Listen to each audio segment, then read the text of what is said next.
Salut, salut. Là, on va parler de Freud avec le principe de plaisir. Alors, je vais vous faire une petite. On y va doucement, hein, par touche, petite touche. Et donc là, J'étais dans Essai de psychanalyse de Sigmund Freud. C'est les éditions Petite Bibliothèque Payot classique. Alors, c'est. Alors, je trouve la page. C'est au-delà du principe de plaisir, 1920.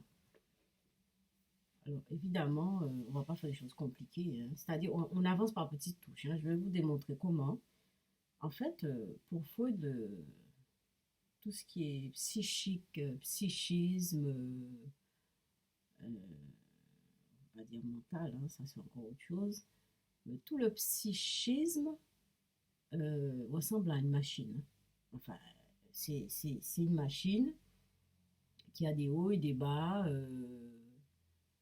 circulation de l'énergie, refoulement, euh, voilà, principe de plaisir, principe de réalité, il faut que ça soit constant, motion pulsionnelle, enfin bref, c'est toute une machine. Alors j'ai relevé des termes sur quelques pages, hein, pour vous montrer vraiment, c'est quelque chose qui, pour Freud, vraiment, le psychisme, c'est une machine, c'est-à-dire qu'il y a le A, l'action du point A entraîne l'action du point B, qui entraîne l'action du point C, etc., etc., etc. C'est pas un truc comme Jung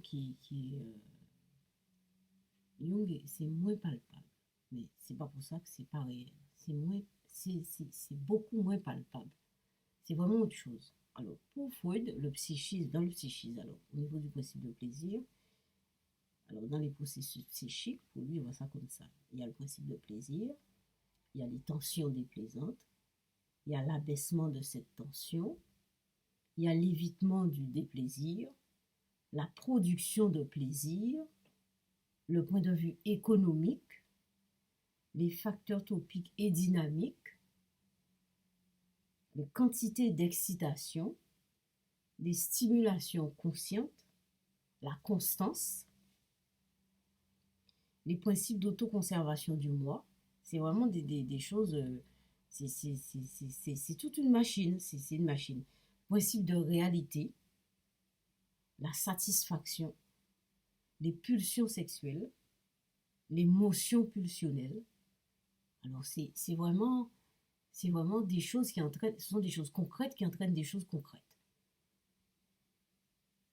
Voilà. Il est parti du physiologique pour inventer le psychisme. Enfin, il a pas inventé le psychisme, je ne sais pas si le psychisme existe.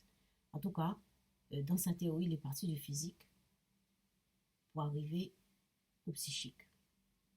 Et il considère le psychisme vraiment comme un ensemble avec des hauts et des bas, des points qui entraînent, on agit ici, ça entraîne ça, etc., etc. Ça entraîne une action ici, etc. Pour Lacan, c'est structurel. C'est encore autre chose.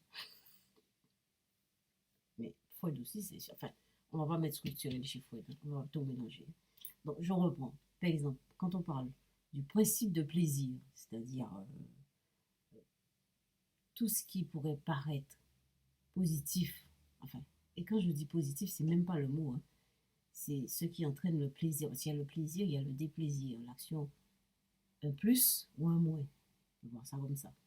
Principe de plaisir, il y a la tension déplaisante quand il y a moins, l'abaissement de cette tension, tout faire pour que ça ne produise pas une tension déplaisante, évitement de déplaisir, production de plaisir, le point de vue économique, c'est-à-dire il faut que la charge ici soit moindre ou soit plus, enfin bref, facteurs topiques et dynamiques, quantité d'excitation, des stimulations conscientes, la constance, c'est comme un moteur, hein. C'est comme un moteur, hein. Vous comprenez un peu de mécanique, il y a des constances, hein, et L'essence, l'huile, l'eau, bref. Principe d'autoconservation du moi, le principe de réalité. Quoique encore là. Pour sortir de cette machine et arriver à la réalité, il n'y a quand même un pas. Donc, oui, c'est pour ça que les hypothèses et les démonstrations théoriques, tout ça, c'est quand même, moi, je trouve ça fabuleux parce qu'on nous fait croire. Ça finit par vous faire croire que c'est réel, vraiment, hein, alors que ça n'a rien à voir. Peut-être que, je sais pas moi. Enfin, moi, je dis que ça n'a rien à voir, bon. Mais pour parler de réalité, on parle de tout un ensemble de principes qui fonctionnent ensemble, tout un ensemble de principes qui fonctionnent, et ça donne le principe de la réalité. Alors, il y a la satisfaction, les pulsions sexuelles, les motions pulsionnelles. On a vu aussi les pulsions sexuelles, l'hystérie, comment produit. Ce qui produit vraiment la névrose hystérique, c'est un rapport avec les pulsions sexuelles. C'est vraiment, pour lui, c'est une évidence. Bon, voilà. Donc, on va s'arrêter là.